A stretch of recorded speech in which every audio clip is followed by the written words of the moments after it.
Welcome to another edition of Inspired Stories, where leaders share their experiences so we can learn from their successes, how they've overcome adversity, and explore current challenges they're facing.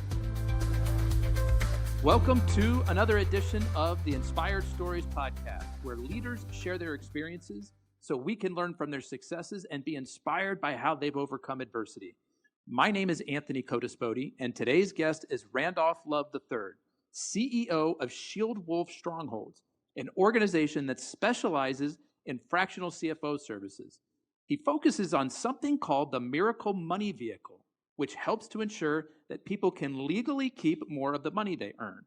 He's also a franchise consultant, where he helps people find their perfect franchise and put systems in place to keep it profitable and legally tax-favored.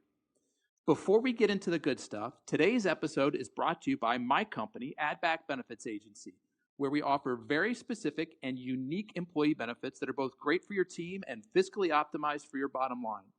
One recent client was able to add over $900 per employee per year to their bottom line by implementing one of our proprietary programs. Results vary for each company, and some organizations may not be eligible. To find out if your company qualifies, contact us today at addbackbenefitsagency.com.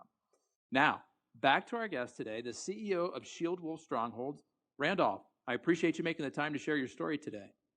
Man, I appreciate you. And that business model you got, that value proposition, I mean, who can turn that down, right? It's like they're paying for your services out of the money that you saved them. It checks a lot of boxes. Yep. Yes, sir. Thank you for the unsolicited commercial support there. Yeah, absolutely. So, Randolph, tell us in your own words, what does ShieldWolf Strongholds do? And how did you get started with this?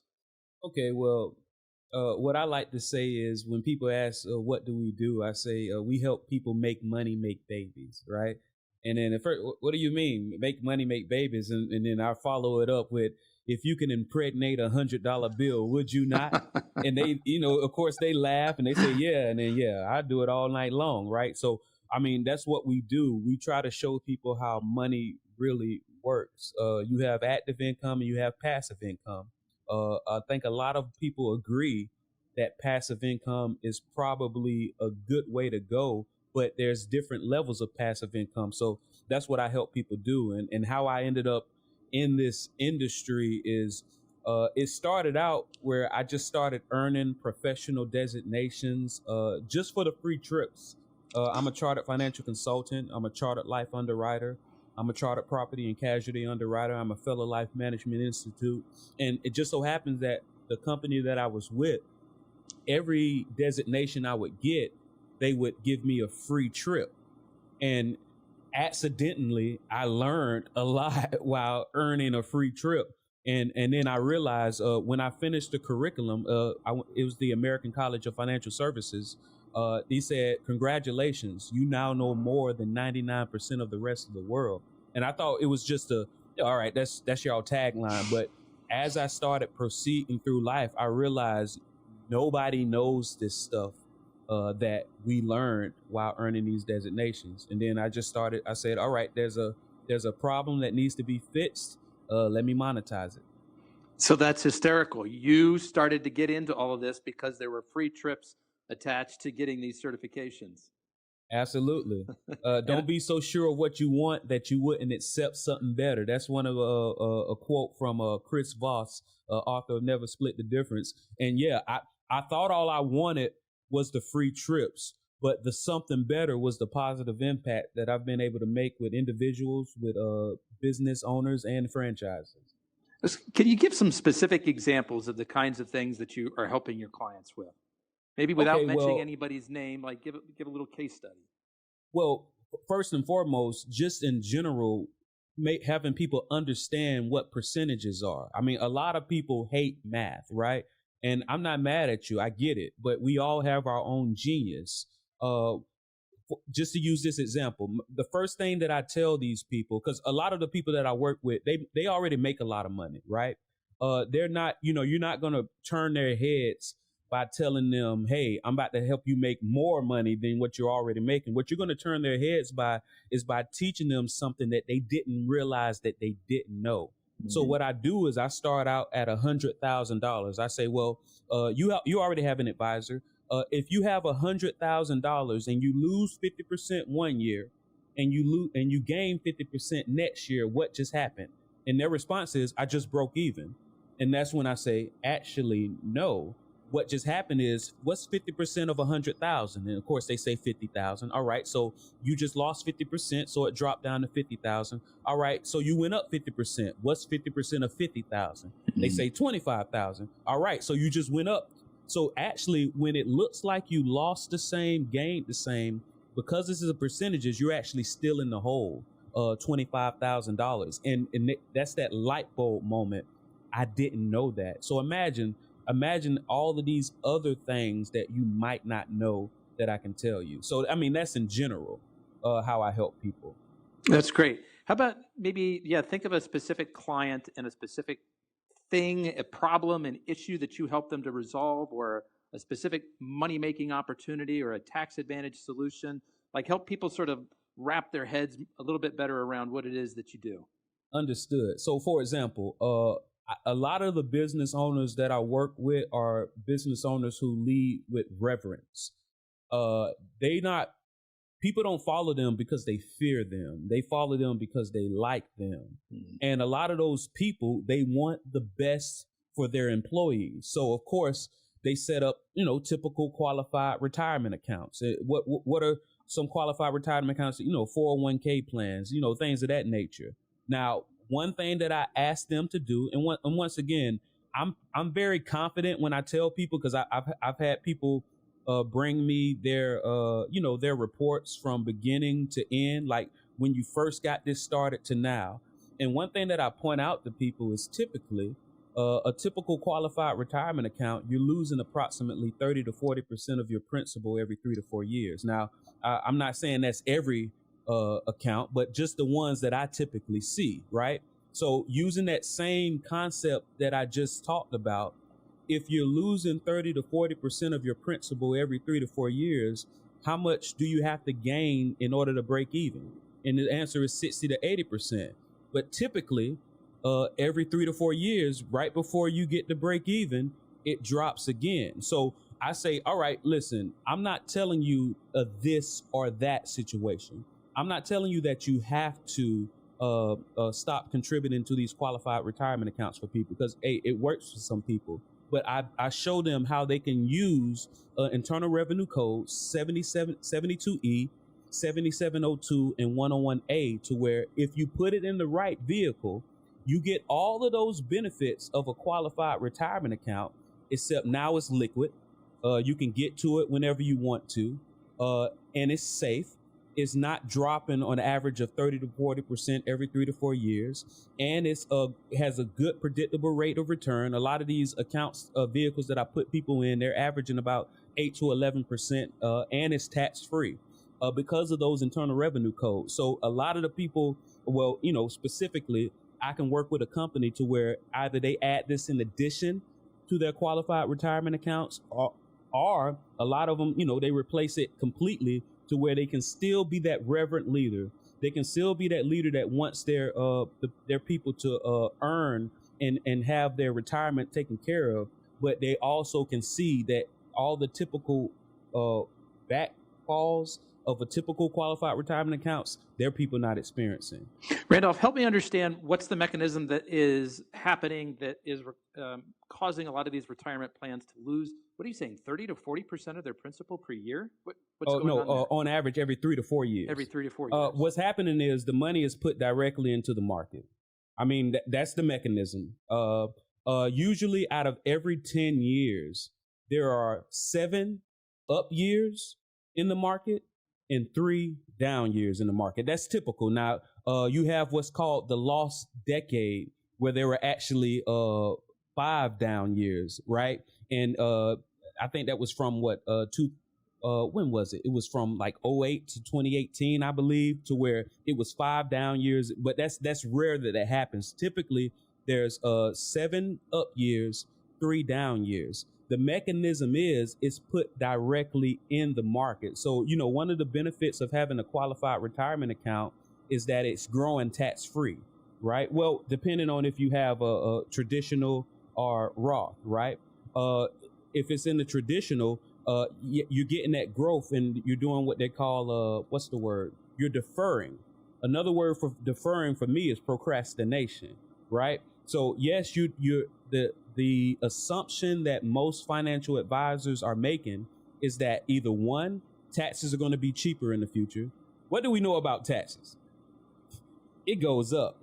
The other assumption is that their client, there's no way possible that they're going to be making more money in retirement than they are making now. But here's the thing, even if they're not making more money in retirement, chances are this person is when they retire, they're no longer contributing to a qualified retirement account. So they just lost that credit. Chances are when they retire, they've already paid off their mortgage. So they're no longer getting that credit. So even though they are retired, even though they're not making as much money as they were making when they were working, they're paying the same, if not more, in percentage, because that what we percentage, they're paying the same, if not more, in percentage in taxes. Now it might be a lower number, but that low number is still percentage wise eating up a lot of their future. So tell us more about what is the Miracle Money Vehicle? What is this? Okay, so Miracle Money Vehicle, of course, it's an acronym. I think I'm using that word right. It's money infinitely reproducing a compounding liquid estate. I have a mentor by the name of Doug Andrew. I talk to him probably at least once a month. I fly out to see him in Salt Lake City at least every 3 months. He calls it the Laser Fund. So all it is a brand that I put on top of what's called a max funded index universal life policy. Notice I didn't say just universal life. Notice I didn't say variable universal life. Notice I didn't just say index universal life. I said max funded index universal life. It's where instead of doing what people typically do, which try to get the most insurance possible for the least amount of money, we actually try to get the least insurance possible for the most amount of money. That's what's called the Miracle Money Vehicle, because in that hierarchy of what I think is important for what you put your money in, most people would say, I want to know what the rate of return is. They jump straight to number 3. Once again, the most important thing is it liquid? Can you get to your money in 1 to 3 days without penalty, without hassle? Is it safe? Can you go to sleep and wake up and not have lost up to 40% of your principal? Does it have good predictable rates of return? Can you look back over 100 years and average out and it's giving you a great return? And is it tax-free? What's the point of waking up in the morning, doing all this work, building all these networks, getting all these contacts, taking risks, putting your blood, sweat, and tears into everything, and then when you're ready to finish, somebody comes and say they won't have, right? So that's the Miracle Money Vehicle. Because usually when I say, what if we can set something up like this that grows tax-free, you can utilize it tax-free, and when you die, it actually blossoms, it gets bigger and passes to your heirs tax-free. What would you call that? And people would say, a miracle. All right, the Miracle Money Vehicle. All right. You mentioned the misconceptions people have around percentages and how that confuses them. What are some other misconceptions that people have around building wealth? Well, a lot of misconceptions that I believe people have around building wealth is what debt-free means, right? So, for example, as I mentioned, a lot of people, when they retire, they pay off their house, right? And in their mind, I'm debt-free. But what the government just saw, because not only you're no longer contributing to the qualified retirement accounts, you're no longer putting in work at a company, you're no longer paying these interest rates. You know what the word retirement means? It comes from the Industrial Revolution. It means to be put out of use. So in their minds, you've just been put out of use. So you're no longer contributing. So it's time for us to get, what we get back. And it might, manifest itself in multiple ways. It might be a required minimum distributions. We can talk about it if you want. So another misconception of wealth is sometimes I've had clients, because I don't just work with business owners. I work with people who are already retired. Sometimes I say, hey, I think we might need to partner with the government again. And they say, what do you mean? I say, well, maybe maybe we should go ahead and take out a loan against your house. Now, I didn't say reverse mortgage. Maybe we should take out a traditional loan against your house. And they say, well, why would I do that? All right, well, it's an amortized loan. So majority of the money that you're paying into this mortgage is going to be interest. You're going to be able to write off this interest. So let's say that you're writing off 6% interest on the mortgage.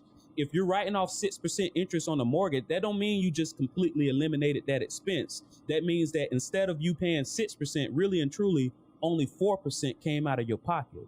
And if we take this lump sum of money and we put it into the Miracle Money vehicle, a match-funded index universal life policy that's earning on average 8 to 11% every year, did you see the triage? Not only are you getting a legitimate write-off, not only are you taking the money that you're actually spending out of your pocket after you account for you being able to write it off, which is approximately 4%. Now you're spending 4% in order for that money to earn at least 8%. A lot of people say that there are only two types of people who earn interest and people who pay interest. Actually, there are three types of people who earn interest, people who pay interest, and people who understand you got to pay a little interest to earn a lot of interest. So the misconception is what debt free is. So somebody might say, well, I want my family to get that house. All right, they can. If you look at your net worth, it still looks the same. All you're doing is using this as a mechanism for triage, and you have money sitting in a liquid, safe place that you can get to. It's liquid and it's safe. If you ever wanted to pay that mortgage off, you could. But the thing about having all of your money in a mortgage is in equity, is a lot of people are house rich, cash poor. That equity means nothing if you can't get to it. If nobody won't buy it, that equity means nothing. If a bank won't refinance you, that equity means nothing, because what a lot of people find out very fast is when you need the money out of the equity is when you can't get it. Mm-hmm. So that's a common misconception, I believe, is what debt-free is. If you have it in a place that's safe, that you can pay off all your debts while still utilizing the benefits and the leverage of borrowing, I think that's a beautiful thing. But a lot of people have a bad connotation when it comes to the word borrow. Randolph, you have a very interesting message to share. I'm curious, what are some strategies that you've used to grow your business? Man, all bootstrap. So I am a licensed and bonded public insurance adjuster. A lot of people don't know what a public insurance adjuster is. Basically, imagine, let me just give you a scenario. What if I were to loan you $1,000, right? And because I have a bad memory, I write down on a piece of paper that I loaned Anthony $1,000. And then I fold it up on a piece of paper and then I put it in the desk. And then 6 months later, you come back to me and say, hey, Randolph, how much do I owe you? And instead of me going to look at that paper, I'm saying, I don't know, I think 600, right? Whenever you file a typical insurance claim and the insurance company sends out their adjuster, that's like you asking the person who owes you money how much they owe you, right? So a public insurance adjuster is the person who actually comes and looks at your policy and says, oh no, they actually owe you this, this, and this. So a public insurance adjuster is an adjuster that works for the public. So how I ended up, doing my thing, usually by the time people come to a public insurance adjuster, it's at their lowest moments. And a lot of people, even though I'm telling them what I've done, and I truly believe based off this specific situation that I'm able to get you indemnified, and indemnified is an insurance term meaning to put back to where you were. I truly believe I can do it. A lot of them don't really believe me, but they'll go ahead and sign my contract anyway.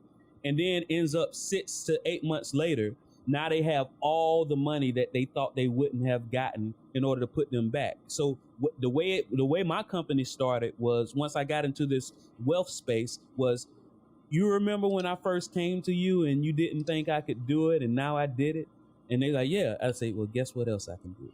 And then that bootstrapped my company. I've never had to borrow money from my company. I've never had to take out loans. I never had to take out any investors. Word of mouth and people coming into me because what I actually tell them happens. What kind of insurance claims are we talking about that you're helping with? Are these auto, home, medical? What? Well, I've done both. So when I was working for the carriers, I was doing a lot of auto claims. I've done home claims. I did what's called MCM, managed claim model, which is rare. Usually an adjuster handles one part of a claim. It's like an assembly line. I did managed claim model. So everything from first notice of loss to the field inspection, to the desk adjustments, to the negotiation with the water mitigation companies. I handled that myself. They called it from cradle to grave, right? So I had a good insight on how all of this worked. So now where I made my most money handling claims were, of course, homeowners claims. It's a little bit more complex, a lot of things going on. But since you bring it up, I do have something interesting to share about most auto claims, right? Please. So a lot of people, you get into an accident, right? And in some states, it don't matter if it's your fault or not. But in most states, as long as it's not your fault, this will happen. Like, for example, in Georgia, it don't matter if it's your fault or not with what I'm about to share with you. But in most states, as long as it's not your fault. So, Anthony, what happens when you get into an accident that's not your fault? The other person's insurance company pays to repair your car. Your car, as far as you're concerned, it looks like brand new. What happens when you go to try to sell it? I don't know. Is there an issue? Like, is there somebody sees on the Carfax that there's some sort of? So what happens is when you go to try to sell your car, now you have an accident on it. So what happened was you didn't just because most people don't understand. Homeowners insurance is not insuring your house. Auto insurance is not insuring your car. It's insuring the potential of loss, financial loss that you inherited now that you acquired that asset, right? So what happens is not only does the insurance company owe you to repair your vehicle to put it back to where it was, they also owe you for the difference in value now that you have an accident on your record. But here's the thing, insurance companies, by law, they don't have to tell you about it unless you ask about it. So it's called diminished value. If you get into an accident and it's not your fault, now some states, it doesn't matter if it's your fault or not, but especially if it's not your fault, say, hey, I would like to get diminished value. And they're going to be like, oh, of course, right? And initially they're going to send you like on average about a $250 check. But if you have the right information to show exactly what the difference in value from your car and another car that's comparable to yours, but one has an accident and one doesn't, they will pay you the difference. And that way, even when you go to sell your car or trade it in, even though they're going to give you less because it has an accident on your record, you would have been compensated financially for that loss. So the takeaway here is if you're ever in a car accident and it's not your fault, it varies by state, but it's not your fault, you need to ask the other insurance company for diminished value compensation. Yes. And don't just think the first check they send you is the correct check. You can get an appraisal on what the difference in value is, because chances are the first check they're going to send you is a please leave us alone check. So it might be I typically see about $250 that they typically send off. But usually it might be thousands of dollars that they owe you depending on the type of car. And so who can help them figure out this correct amount? Is that you? Now they can call me because, I'm great at arguing and debating, because here's the thing. I'm a great public adjuster because I have the skill sets. I've learned it. But my favorite public adjusters are the ones who love to argue, who love to debate. So yes, you can call me and I can point you in the right direction to my bulldog friends. Because if you had a bulldog, you want the bulldog to be on your side. And I know some real bulldogs.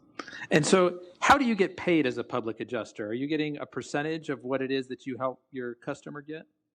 Yes, sir. Certain industries have what they call carve-outs, right? Depending on what it is. And once again, we're not an attorney. But when it comes to an insurance claim, public insurance adjusters get to do a lot of what attorneys do, right? So basically, and just like most attorneys, they get paid off a contingency. So if the public adjuster that you hire does not help you, then and they don't get you no money, they don't owe you. You don't owe them nothing. But if they do get you money, then typically, depending on the public adjuster, it's anywhere from about 10% to 20%. Now, some states are higher. I've never charged more than 20%, and I know a lot of very great public adjusters who's never charged more than 10%, but they'll get that compensation off of that. And it's actually a lot of negative news about public insurance adjusters. But all I gotta say is all truths are parallel.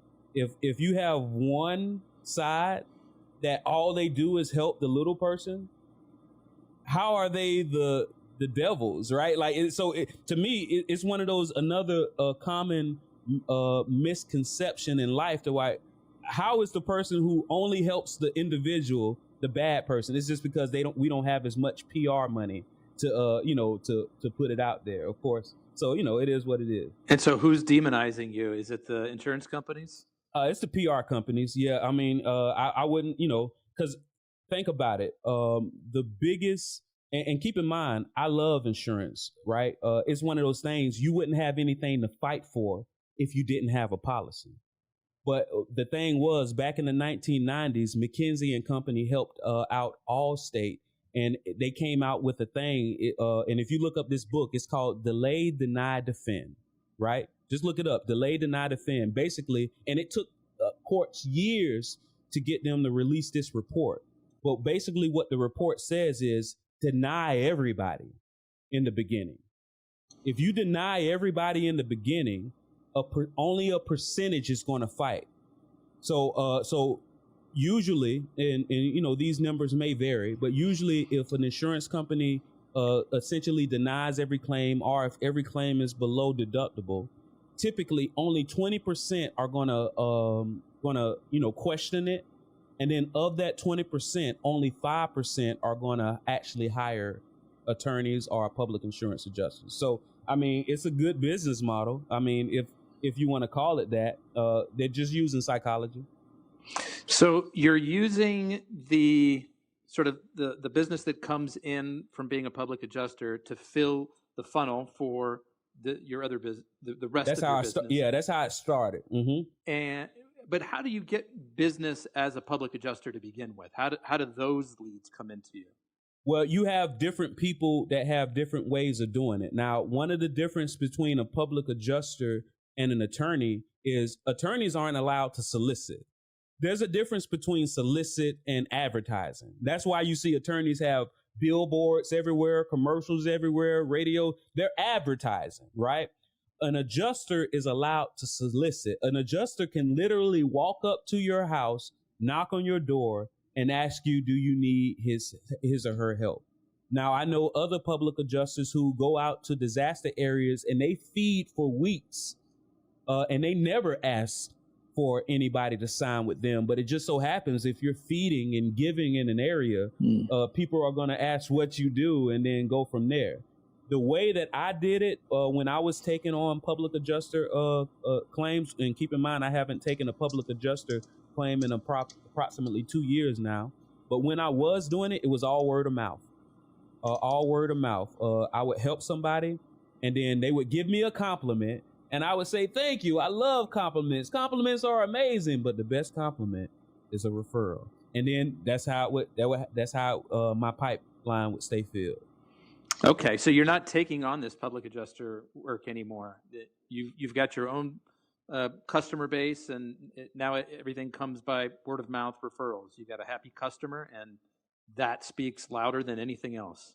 Yes, sir. Now, I still attend and speak at public insurance adjusters and attorney conferences, because I already had that credibility. I was actually just in Galveston, Texas, at the Path to Indemnity conference put on by the Policyholders Preservation Association of America. And once again, I was speaking to a room full of attorneys, public insurance adjusters, and contractors. I still have public insurance adjusters that call me on a daily basis to consult. So it's, I've transcended, right? Because once again, it's one thing to be good at something, and it's another thing to want to keep doing it. If I was on the debate team, you wouldn't be able to stop me, right? But that's not fun for me. It doesn't give me energy to back somebody, logically into a corner. Got it. How did you get into the franchise consulting side of your business? How did that come about? Okay, so now my giving is what got it that way. So I started with individuals when it came to helping them with their wealth management and financing. Then I moved on to include small businesses, helping them with the same thing. And I'm always thinking how to work smarter, not harder, right? So I say there's only 3 types of business owners. And I learned this from, it was a Patrick Bet-David podcast, but I don't recall who he was talking to. But basically he said there are 3 types of business owners. There are mountain climbers, freedom fighters, and craftsmen. All right. You have the craftsmen who's great at what they do. I know people in the neighborhood that can do anything better than anybody that you can find. They've been doing this for decades. They are the best, but they only charge by the hour, right? So what that means is instead of charging by the result, they charge by the hour. So even though they're the best, they're probably making the least on that totem pole. All they care about is being the best that they can be. They're not thinking about the business. They're not thinking about how much money they just saved this person. They're just thinking about, hey, I'm good at what I do, and I've always charged by the hour. And even though I'm getting better and better, and my hours are getting lower and lower because I'm getting better and better, so you end up making less money, they're happy because they are in their minds, and to a lot of people around them, they are the best. That's one type of business owner. You also have the freedom fighters. I think I fall into the freedom fighter category, to where I like to work smarter, not harder. I like to figure out ways that I can still have just as big as impact, if not bigger, by spending less time. I'm building these things in order for me to have more times to do things that I just, relaxing, that I truly enjoy, right? And then you have the mountain climbers. I think franchise owners are the mountain climbers, right? They want to get bigger and better every year. As soon as they exceed one goal, they're setting another higher goal. They want to just keep growing. So what I said was, let me go ahead and start building some relationships with these growth-minded franchisors. So what I did was I went to the conferences and I just started recording them, interviewing them for my podcast. But by the way, I do have a podcast. It's called the Entrepreneurship Podcast, a place to hear real entrepreneurs and business owners bear it all. And it's ranked in the top 10% of podcasts in the nation. Sorry. Repeat the name again for everybody. The Entrepreneurship Podcast, the place to hear real entrepreneurs and business owners bear it all. I like the play on words. That's fun. Sorry to interrupt you, but I wanted to make sure we called attention to that. And people. Oh, no, thank you. And whenever you see anything related to nudist, I think you should call attention to it immediately, full stop, right? So what I did was I started interviewing these people, like, for free. And I'm saying I'm going to put them on my podcast, and I'm going to give them free exposure.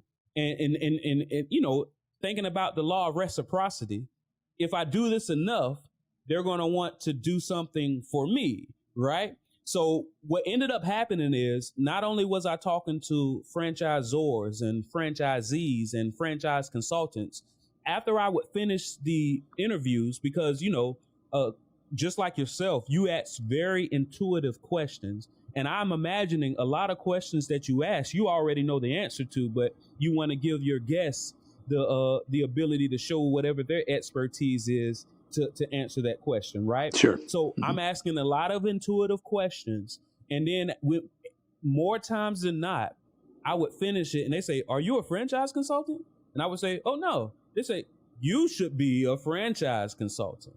And it just kept happening.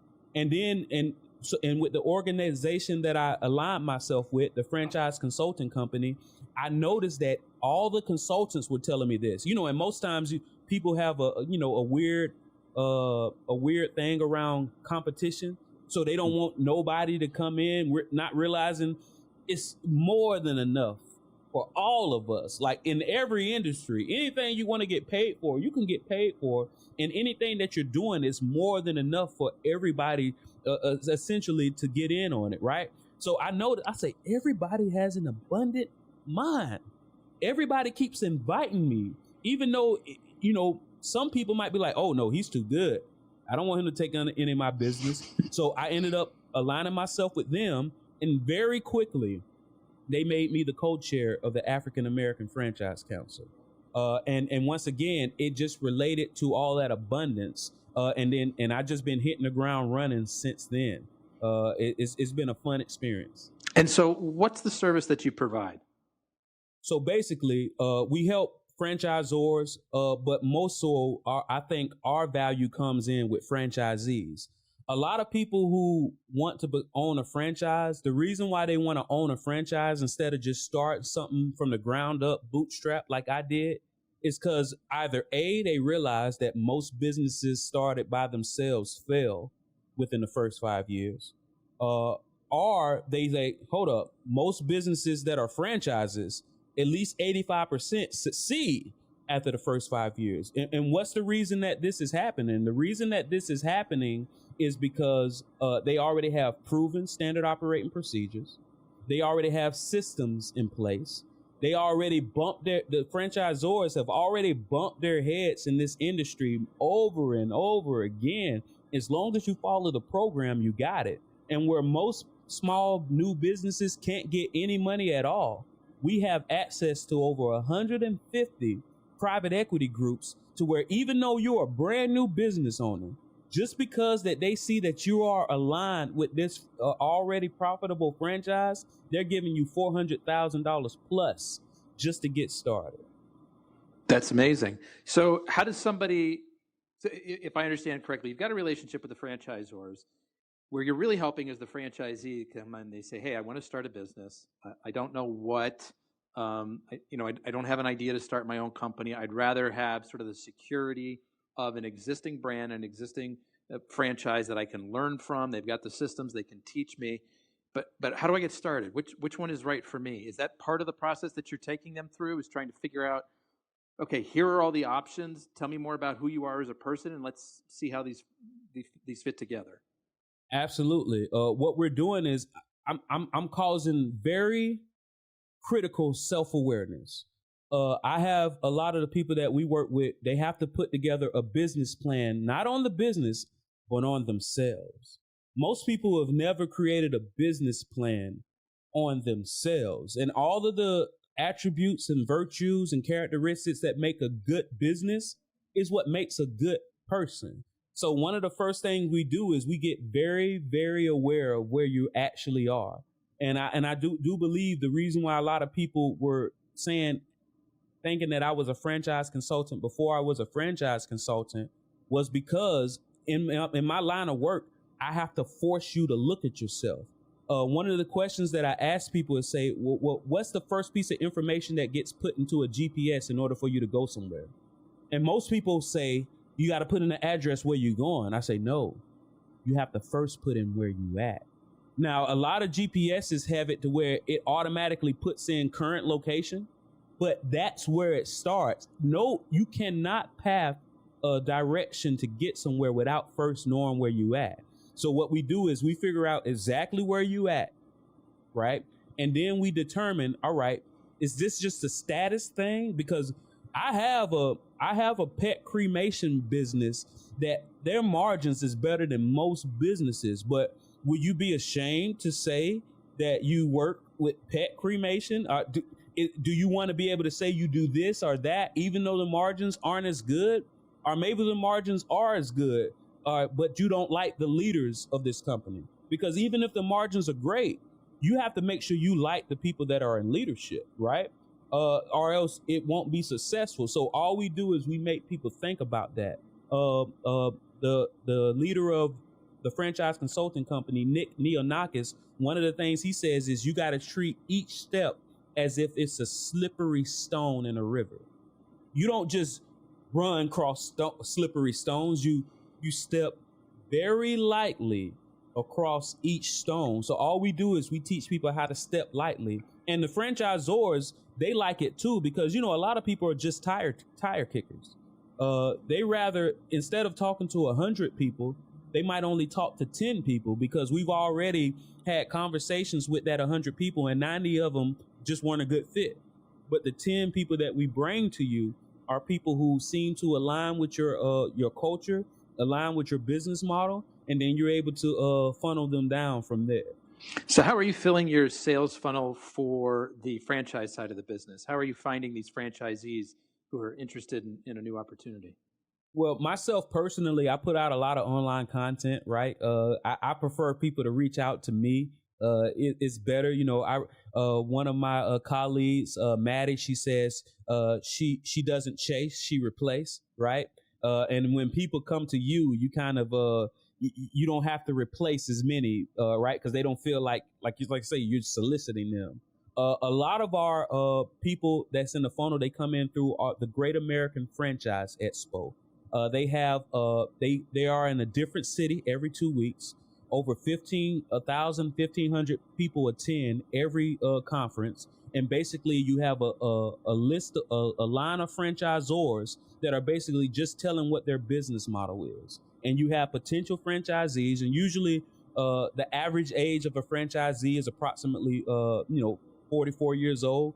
It's usually as that person, they've probably been a manager and in leadership in corporate America for a while, and they like that structure, but at the same time they want to feel like it's something of theirs that they're building, and that's what we can provide for them. One thing that we're doing in addition to the Great American Franchise Expo, which we do have one coming up in Charlotte, it's May 30th and 30th. No, it's June 1st and 2nd. We have coming up in Charlotte, the Great American Franchise Expo. One thing that we're specifically doing for the African American Franchise Council. So what we're doing is we're finding franchisors that are willing to give away franchise territories at no cost, right? And because these franchisors already have these proven systems, we have private equity groups that are willing to fund the build out and all of that because they're following this. And then a lot of these cities, because we're meeting with the Coalition of Black Mayors next month, is all the black mayors throughout the United States. A lot of them have cities with empty buildings, dilapidated buildings. Imagine if you now have a new business coming in, bringing in tax dollars, right?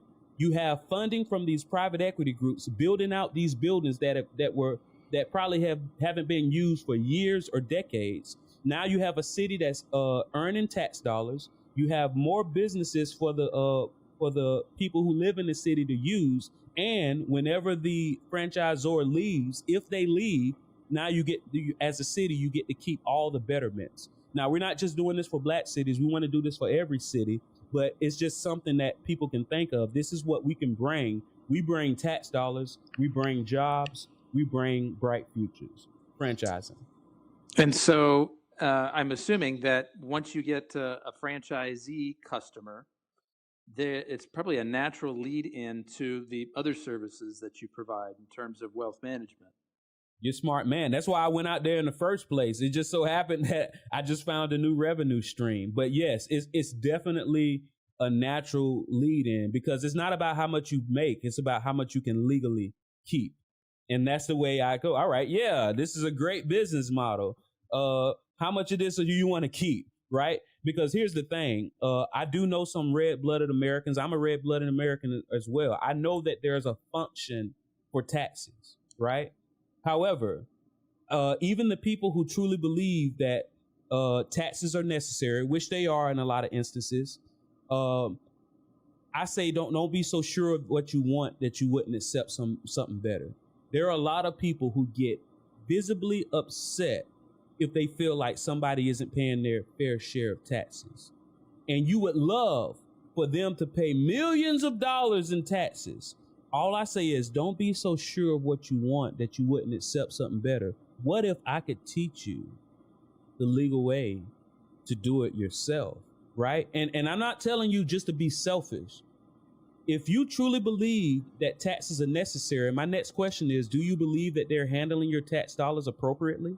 Do you believe that they're managing your tax dollars appropriately? If you think not, or maybe not, wouldn't you prefer to keep a lot of that money yourself so you can give to the people that you know, like, and trust, that you can give to the charities that you know, like, and trust, that you yourself can see how this money is being managed because you're giving it out yourself?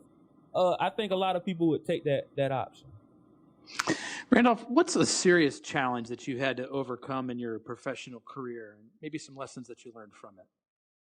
Well, I would say a serious challenge was probably, and this is a term that a lot of people use. I wouldn't say that this is a term that I ever use, but a lot of people heard of the term impostor syndrome, right?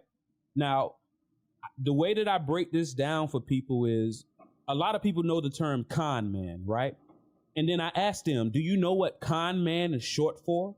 And most people don't know that con man is actually abbreviated confidence man, right?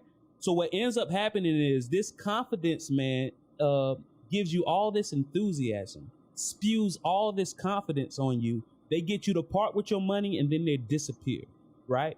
Whereas a typical business owner, we understand that periodically we're going to have to take on an assignment or a project that's just a little bit too big for what we currently know, right? And with me, it was one of those things of knowing, all right, okay, maybe I don't understand how to do this yet, but I know I'm the type of person that if I get the contract signed, I'm going to figure out how to do it. And that's, in my opinion, that's the difference between a typical con man, a confidence man, and a good business owner. If you're going to grow, if you're going to help more people, if you're going to give more positive impact, every once in a while, you're going to have to take on something that's a little bit out of your reach. But being the person that you are, the good business owner that you are, you have to do it. That's what I overcame. Once I realized, all right, the more you know, the more you know, the more you don't know, right? I thought I could know everything. But then once I realized it's impossible for me to know everything, so therefore I can't keep turning down these opportunities because I don't feel like I'm ready. I need to align myself with the right people to where when these opportunities come along, and I need to prepare, and so where when these opportunities come along, I can take it and then I can get it. Because how do you eat an elephant? One bite at a time. Yes, sir. Randolph, what's something you wish you could teach a younger version of yourself? Seems pretty common sense now, but if you had known that when you were 20 years old, that would have helped. Ah, man. Love is all it takes. Because a lot of us, we get adversely affected by the rumors and innuendo, right? But imagine if you're somebody who always leads with love, right? Everybody that you encounter, you're giving. Everybody that you encounter, you're loving. If you're tempted to criticize, you bite on your tongue. When you're moved to praise, you shout from the rooftops. That's Og Mandino, the greatest salesman in the world. If you do that, don't listen to the rumors, but don't contribute to the rumors. Always love people, because what happens is if somebody is trying to disparage you, because the thing about manipulators is if they can't get you to do what they want, their next job is to convince people to change what they think about you, right? But if you're somebody who leads with love, all those people that you've given to, that you gave love to, they might hear that rumor, they might hear that innuendo, but they're not going to believe it. Now, you're going to have a segment of society that's definitely going to believe it. That wasn't your crew. That wasn't your tribe. Somebody told me a long time ago, and I believe this, and I've been living by it ever since. They say the way that you tell a good friend is by the people that they introduce you to. If you want to know a bad friend, keep paying attention to the type of people they introduce you to. Like, wow, you introduced me to this person? You really wanted this person to be in my immediate vicinity? What do you really think about me, right? But the good people, they introduce you to good people, and good people recognize good people. So if I could go back and tell my younger self something, which, it was a theory at the time, but it's a theory that I tested it. I would say, hey, you know that theory that we always show people love? We don't contribute to the rumors. We are always trying to give. I know it's a theory now, but it's me from the future. It was proven. Where did the theory come from?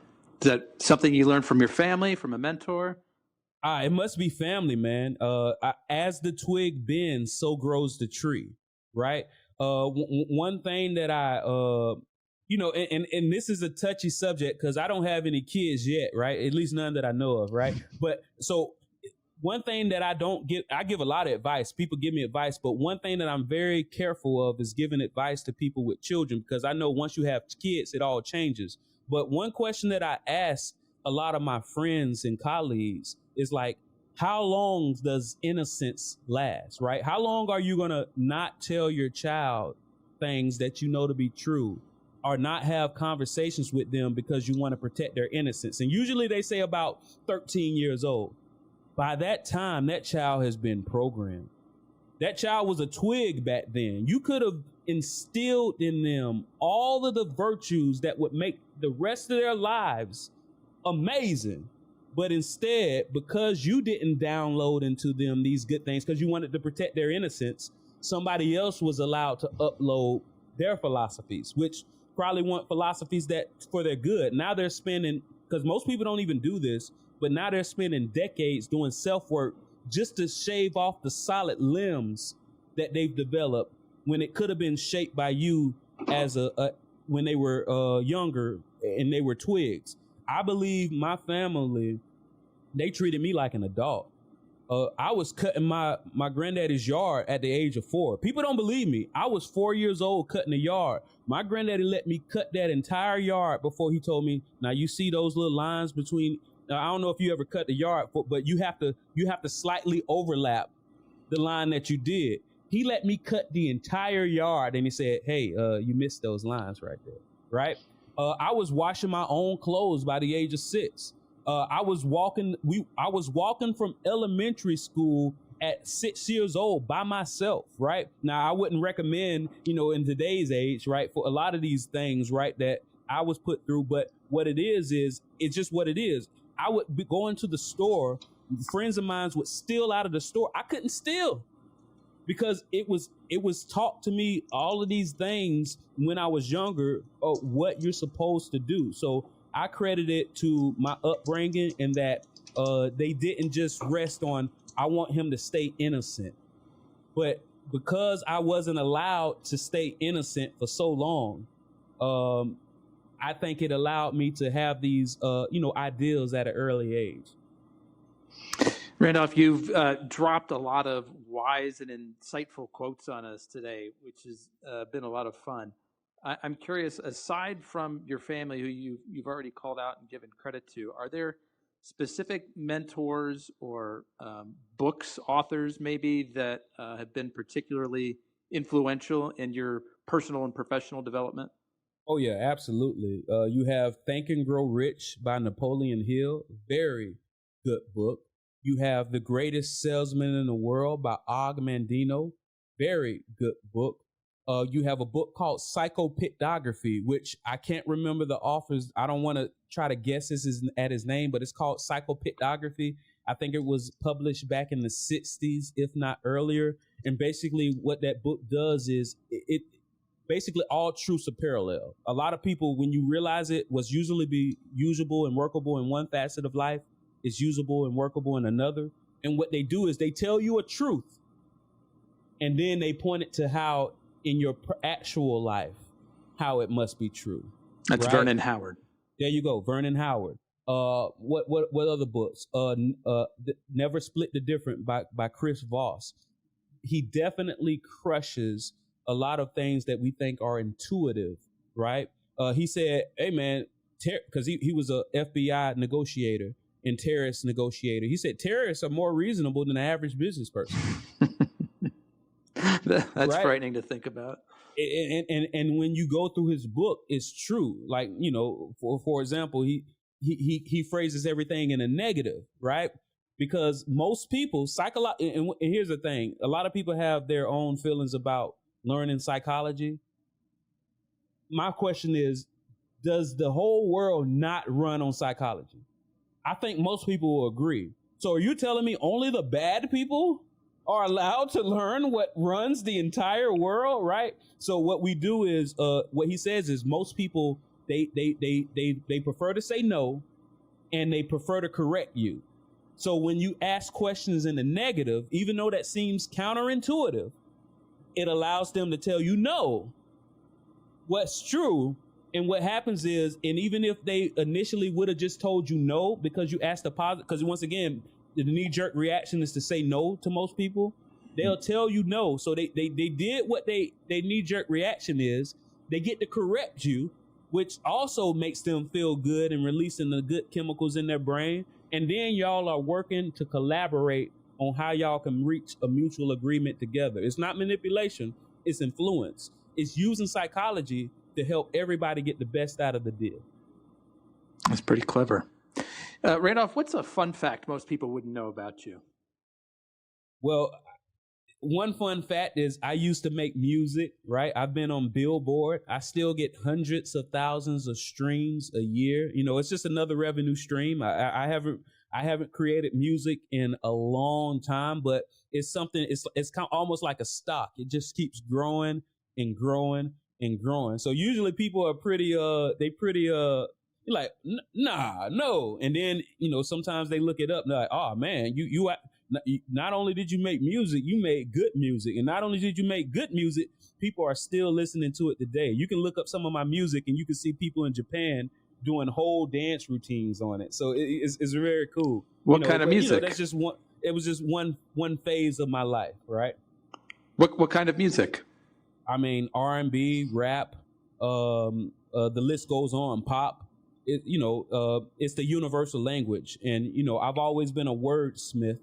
So it's one of those things to where it's just different ways to say different things. And do you still play? Do you still record? Do you still? No, I haven't done it in a while. Now, I did recently talk to one of my colleagues. He's looking for interns. And I'm like, oh, man, remember, I'm a freedom fighter, right? So I like, man, I got more free time. Maybe I need to, go hang out and work behind the keys and record some music from people and give them some of my insight and advice. Because a lot of the things that made me successful in music and also made me successful as a fractional CFO, that's also making me successful as a franchise consultant and also co-chair of the African American Franchise Council, is that I see the truths and I do it. Right? I do best practices. I'm a person, I ask dumb questions. I refuse to search for hours and hours when I can ask somebody 20 years older than me what the answer is. All right. Yeah, I can go and validate what they told me, but I'd rather start from a place of wisdom and then go validate to see if it's still workable today. So it'll be good to probably, be around young artists and tell them things that I learned and know and what made me be able to get those accolades that I did in the relatively short time that I was doing it. So what do you do for fun outside of work now? Man, all right, let me tell you, this used to be a tough question for me because I used to always get stumbled when people ask me what I did for fun, because what I do for fun is what most people do for hate, right? I learn for fun. Like, I learn for fun. Like let me see something new, because once again, because I understand all truths are parallel, even though I'm learning about one thing, I'm always able to apply it to so many other things. Mr. Wonderful, Kevin O'Leary, I remember somebody asked him, how was he able to sell his education company for over $1 billion and most education companies can't sell it? He said, nobody's never asked me this question. Well, what happened was I used to be in the cat food industry. And in the cat food industry, it had two bases, tuna and beef. But depending on what they sprinkled on the tuna or what they sprinkled on the beef, they were able to sell it for a lot more. And that way, they had a larger catalog of products. He said what he noticed in the education industry is people would spend hundreds of thousands of dollars to create a new math course or create a new English course. And he said, those are just the two engines. That's the beef and the tuna. All I need to do is we keep the same course but just license it out to different characters. One course, because it was kids course for English and math. One course is being taught by Mickey Mouse. Another course is being taught by Dumbo. Another course is being taught by Daffy Duck. Same material, same 2 engines, but different licenses. And when a company went to acquire them, they saw they had all these products, which is simply the same 2 products, but with different licenses. So when I learn something in one industry, I always apply it to another. Well, when I learn something, so that's why I love to learn, because it's so many applications to so many different things. I like that. Randolph, I have just one more question for you, but before I ask it, I want to do 2 things. First of all, I invite the audience, if you like today's content, please hit the subscribe, like, or share button on your favorite podcast app. The second thing I want to do is to tell people how to get in touch with you. You've got a lot of interesting things going on. What's the best way for people to get in contact with you? All right. You can reach out to me at ShieldWolfStrong.com. That's ShieldWolfStrong.com. Or you can check out my podcast, the Entrepreneurship Podcast, at Entrepreneurship.com. And that's ENTREPRENUDIST.com. If they misspell that, are they going to get redirected to something? I can't control what's in your search history. That's on y'all. You think your provider don't realize every time you go to private browser what you're doing? They know what's going on, right? But I hope you don't spell it the wrong way. But yeah, it definitely worked out for me. I think it provided enough shock value to where people just listen, just like, what is this? And then, they ended up liking the content. I like it. So last question for you, Randolph. How do you see the industries that you're involved in evolving in the next 5 years? What do you think the big changes that are coming are going to affect your career? I see people being made more aware and more knowledgeable about what these wealthy families have known for over a century. I see it being more acceptable, because a lot of people don't realize this. In E.F. Hutton, which was a brokerage company in the 1980s, they were the first ones to bring how life insurance works to the masses, right? And guess what? It was okay when the wealthy families were doing it. But once they brought it to the masses, that's when the IRS sued E.F. Hutton, and the IRS lost. And of course, whenever the IRS loses, some laws have to get changed, right? So that's when they came up with TEMRA, TEFRA, and DEFRA. So maybe it may be possible that they might eliminate this for people completely. But here's the thing. You'll get grandfathered in. If you like what I was talking about, how you can utilize these Internal Revenue Codes, 72E, 7702, and 101A, to grow your money tax-free. Utilize it while you're alive tax-free. And when you die, it blossoms and passes to your heirs tax-free. You need to do this sooner than later, because if you lock it in now, you'll get grandfathered in. If they decide to eliminate this, which is possible, every 2 years, they bring it up. And it just so happens every 2 years, everything is, the status quo is still going, but we have no idea. So a potential change is they're going to shut out a lot of this for people to utilize their money. And as far as franchising is concerned, the FTC, the Federal Trade Commission, just recently banned non-competes. That's a big deal, and I like it. The reason why I like it, and some people might hate it, but the reason why I like it is it's going to force leaders to be better leaders. If you know that somebody can leave your company and start another company right next to you doing the same thing, essentially, you're going to treat them better.